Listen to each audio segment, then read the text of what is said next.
Alrighty, we are live now on Facebook. Thank you, everyone who's not only tuning in live, but also will be watching this via our YouTube page and listening afterwards on all major streaming platforms. As you know, my name is Jason Park. Tonight we are having the third episode of Storytellers in Politics with Jason Park.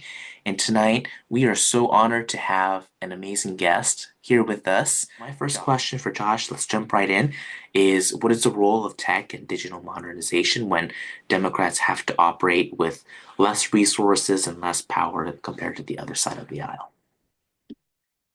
Yeah, I mean, can't do nothing right now. I would say morale, it is hard to keep your head high right now, but we have to acknowledge that we took an L in November and use this as this opportunity for radical change and adaptability, right? So I look at digital and tech modernization, not just being bells and whistles and polishing around the edges. It's that we fundamentally are losing online in a lot of ways, and our message is not getting through. And when we're not very satisfied with the actions that are coming out of our leadership in Washington, there is a unique opportunity for folks on the ground and professionals to use their skills and use our organizing power to really just change how we do business, right? That we have not modernized organizing because we haven't had to necessarily. We've been like white knuckling our way into elections for a while. And that's kind of why I think we got lapped on a couple things. Um, so if we're looking at digital, I think I talked a lot about this when I was running for vice chair. Digital is just the water we swim in. We are talking just about tactics now when, classic door knocking is still necessary. We need to have respect for the like how it's been done and people who know how to do it really well. But just even the dynamic of knocking doors exclusively, it's that people aren't used to getting anyone to knock on their door anymore. You're not even getting Girl Scout cookies. You don't even want your Amazon Prime driver to knock on the door. You just want them to leave the package. So it's like, how are we going to do instead of a push, more of a pull? How are we going to draw more people in? And I think that's with better messages online and better activities in person. Um, Whether that's more bar summits and picnics this summer, or anything else that can really help nail the first impression at a local level, with the community being the face of the Democratic Party, not whoever a chair or congressman or senator is. It's really just the people you interact with. Um, and on the tech side, because I know that's the big thing of your podcast, um, I feel like the number one role of tech right now is figuring out how to create ease for people of all ages to be participating in this process, right? That there's certainly sophistication in terms of the data and how we are, power mapping where to focus time, energy, resources. But if we are leaning on like B minus tools that do not have an incentive to improve or be like market grade quality.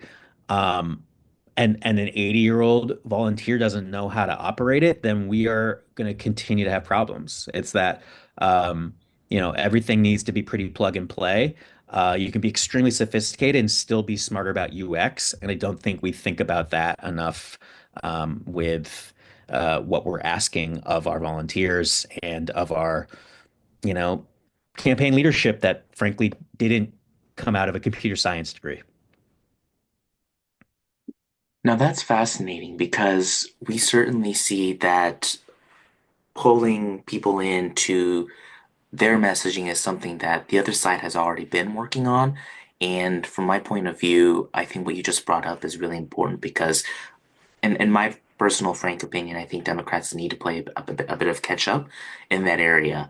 And speaking of the other side, we're seeing a lot of ugly coming out of Elon Musk and Doge right now. We have headlines constantly about this, but what would be good models to take from tech for Democrats? Yeah, I mean, I think what's really um, tough about disruption is when you want to move fast and break stuff as like an ethos for Silicon Valley, that is not helpful when we can acknowledge that bureaucracy moves slower than we want. But I think as Democrats, we value and trust in democratic systems and don't want to just kind of race out in front of it in order for our own gain.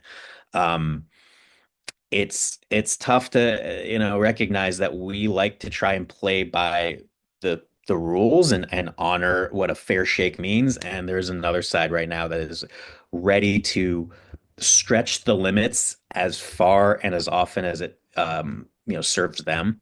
And so yeah, that's something we're seeing with Doge and Elon just honestly copy pasting what they did at X, and you know it is yet to be known if that is a profitable idea for even the corporate system, but certainly isn't going to work for the public system.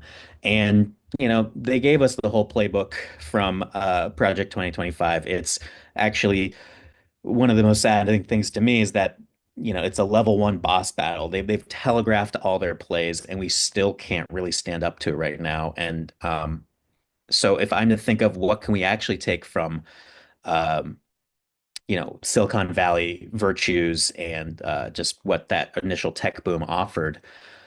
It's radical adaptability. It's taking limitations, it's being scrappy and having folks wear a lot of different hats and work across industries in order to build something bigger and better and more sophisticated um, based on a non-ideal situation. So if I'm thinking of, you know, businesses that I actually would want to serve as a model, I don't have it, but I would think that it's that small business mentality. It's the like garage, coders working late nights. And that reminds me a lot of what it was like to be a field organizer, and it's it it's about also just trying to all get in lockstep and share resources right now, where I think that rather than trying to hoard IP and proprietary knowledge, we really need to be um, democratic with this and try and all speak the same language and not be duplicative in our efforts. That's absolutely interesting. I think something you brought up which resonates with me a lot is the fact that Project 2025 was no secret. The warnings were there, the writing was on the wall, and yet unfortunately, we still, lost the White House and we lost the election this past November. I think what you said perfectly ties with something that I've been saying to other folks in the party, which is that we need to win the hearts and minds of American voters again, of blocks of voters, and is a perfect segue to our final question this evening, which is how do we sell a better vision and an improved democratic brand to American voters, to Americans, everyday working families and Americans with jobs, with families, etc. I feel like persuading hearts and minds and wanting that to happen overnight is not possible. And so back to like acknowledging that we took an L in November, it's the same reason it's not a popular opinion, but I'm not high on these upcoming special elections because we're obviously still reeling and want something to fix everything right now, and it's just not going to happen. We have to kind of sit in our corner and sulk and build towards a bigger pendulum swing, not just in 2026, but 28 and beyond. And that is to say, we need to start investing at the local level. And when people start feeling the hurt at the local level, whether or not they voted the way we wanted to, like when MAGA people get got and get left holding the bag as a farmer whose number one customer USAID just got eliminated. It's like this is not what they voted for. This is not the change that they were expecting. They were sold a lie. And so as Democrats, we don't need to be with like our smug alert, I told you so attitude. It's how do we keep an open door, an open hand? How do we start providing on the ground? Um, kind of the basic services that are going to be denied to them because the government is failing them, right? That like as this basic social structure is disintegrating, and just, churches and synagogues and community centers, like we just have less of a community neighborhood aspect. So it's like if we can step in and fill that void a bit, I think that that's the charm offensive that's actually going to work long term, right? That it's no longer scary lizard people. It's no longer whatever you can hear on your favorite Rumble podcast or something. It is undeniable when there's a person standing in your like staring you in the face and saying like, "Hey, I understand you're hurting, and here's how we can help. And let's connect you with some resources." And this is kind of what we were talking about on the stump for like, I don't know, equality and access and, not just writing off an entire, half of humanity because of their gender, and all the other social situations that become hot button issues that they can focus on. But it like I feel like psychologically, a lot of people can't recognize the problem until it hits them like head on, and that's what we really need to be setting ourselves up to catch, because that can be a lot more of a